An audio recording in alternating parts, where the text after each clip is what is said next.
제가 15년 이상을 중국에 살다시피 하면서 직접 겪었던 중국의 생활 문화를 잠깐 소개해 드리겠습니다.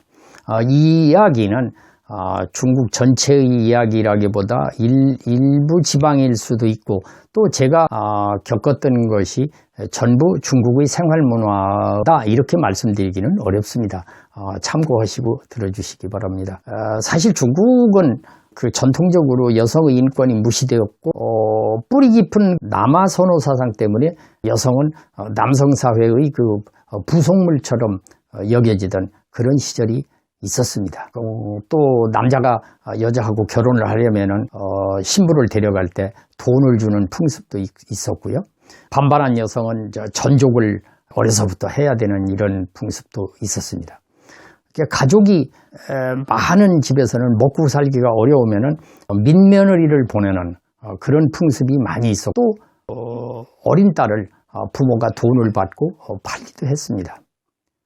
아이를 매매하는 풍습이 있다가 보니까 남의 아이를 훔쳐서 팔아먹는 범죄가 일어나기도 했습니다. 1915년에 신문화 운동이 일어나가지고 전족이라든지 축첩을 금해야 된다, 이런 이야기가 있었지만은 실질적으로 제대로 시행된 것은 1949년 이후에 중국이 성립한 후에 머쩌뚱에 의해서 새로운 정책이 발표가 됩니다. 푸니 능띵 반변티엔이라고 하는 말이 있는데, 이것은 여성이 하늘의 절반을 떠받친다, 50% 여성이 하늘의 절반을 떠받친다. 이 말은 머쩌뚱이 정책을 발표하면서 한 말입니다. 그러니까 그 당시에 여성이 전족을 하는 것은 말할 것도 없고 축첩을 금지시킨다. 그리고 억눌리고 살아온 여성들의 인권을 개선하는 정책을 발표합니다. 한마디로 말씀드리면 남녀 평등의 시대가 열린 것입니다. 그래서 어떤 사람들은 말하기를 머쩌뚱이 중국을 해방한 것이 아니라 여성을 해방시켰다, 이렇게 말하기도 했고요. 이렇게 머쩌뚱이 여성 해방을 시켜주고 나서 중국에서는 어떤 일이 벌어지는가 하면 같은 직장에서 연애를 하던 남녀가 결혼을 했어요. 그런데 남자보다 여자가 상급자가 되는 경우가 종종 있습니다. 그러다 보니까 여성은 직장에서 일을 늦게까지 하게 되고, 또 어떤 때는 회식이 있어서 늦게 집에 들어옵니다. 그러나 직급이 낮은 남성은 집에 일찍 들어가서 밥을 하고 빨래를 하고 그리고 아내를 기다리는 이런 경우도 있고, 또 어떤 한국 사람이 초대를 받아서 갔다 그래요. 갔더니 남편은 부엌에서 요리를 하고 밥을 하고 여성은 손님들하고 앉아서 담소를 나누었다. 좀 낯선 모습이었다, 이제 이런 얘기도 합니다. 결혼식 문화도 독특합니다. 문화대혁명 시기에는 머쩌뚱의 사진이라든지 초상화를 걸어놓고서 결혼식을 하는 풍습이 있었는데, 머쩌뚱이 선장인인가 우리 선원들은 이걸 모두 따라야 된다, 이래가지고 그렇게 사진을 걸어놓는 경우도 있었고요. 최근에는 결혼식장을 몇 번 가보니까 어느 날 아침에 일찍 오라 그래요. 그래서 갔더니 식당에 사람들이 가득합니다. 조금 있으니까 자동차가 오고요. 신랑이 신부를 데리고 옵니다.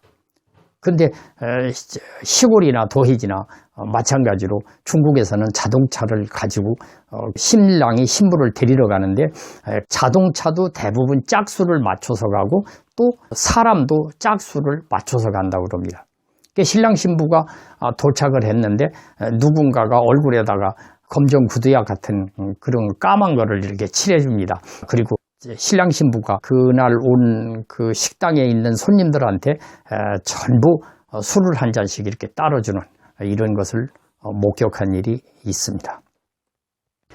그 다음에 사람이 죽으면은 우리 문화에서는 시신을 잘 안 봅니다. 가족이라든지 특별한 관계가 아니면 시신을 안 보는데, 중국에서는 그냥, 이것은 이제 농촌의 경우입니다만은 시신을 침상 같은 데다 올려놓고 조문객이 가서 그 앞에서 90도 정도로 시신을 향해서 절을 하고 이러고 조문을 합니다.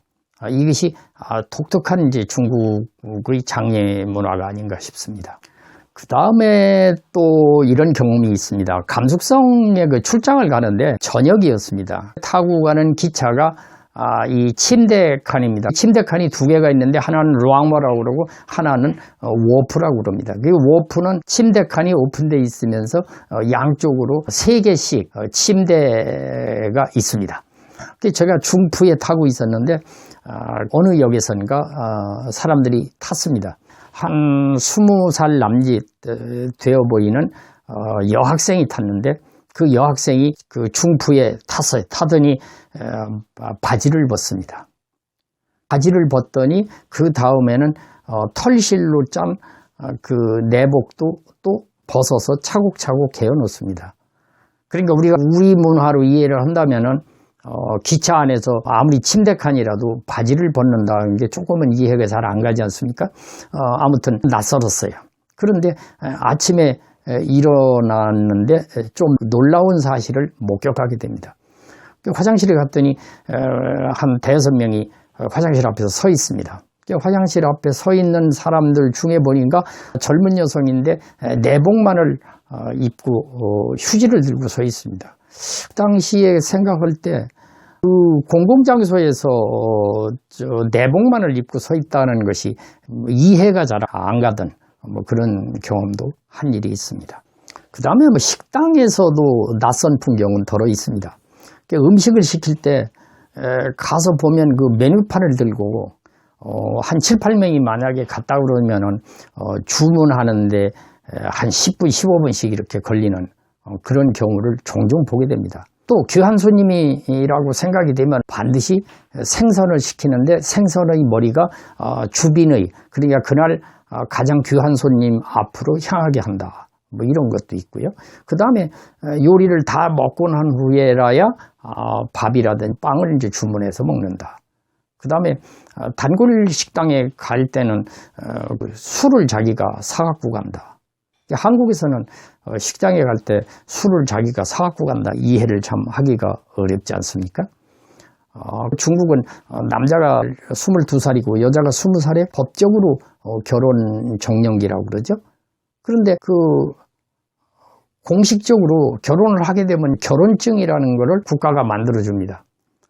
근데 이것이 이제 신분증하고 같아가지고 오래전에는 이 결혼증이 없으면은 이 부부간에 출장을 갔는데 결혼증을 가지고 가지 않았다. 그러면 한 방에서 같이 있을 수가 없습니다. 그러니까 진짜 부부라도 결혼증을 휴대하지 않으면 숙박업소에서 따로따로 자야 됐다.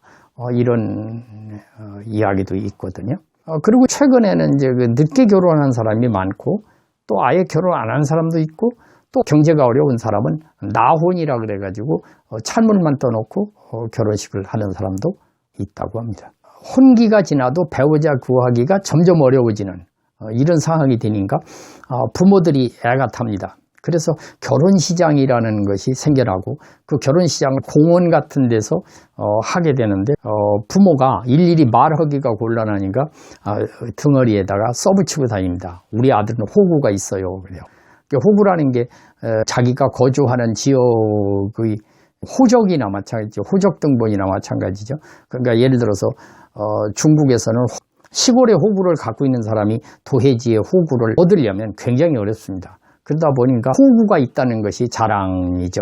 북경에서라든지 상해에서 내가 호구가 있으니까 나와 결혼하면 어떻겠느냐 이래가지고 결혼 조건으로 호구를 내세우기도 합니다. 방금 말씀드린 호구라는 제도가 왜 중요한가 하면은 우리처럼 쉽게 말하면 거주 이전의 자유가 없다는 것입니다. 저 사천성에 사는 사람이 북경 와서 살려고 해서 살 수는 있습니다. 임시로 거주할 수는 있지만 의료보험 혜택이라든지 국가가 주는 그런 혜택을 받을 수가 없습니다. 그렇기 때문에 도시에 호구가 있다는 것이 굉장히 자랑이고 또 어떤 면에서는 큰 가치를 갖기도 합니다. 오늘은 지난날에 제가 겪었던 중국 사람들의 생활문화, 비록 단편적이기는 하지만 그들이 갖고 있는 문화, 우리와 다른 문화에 관해서 여러분들께 소개를 해드렸습니다.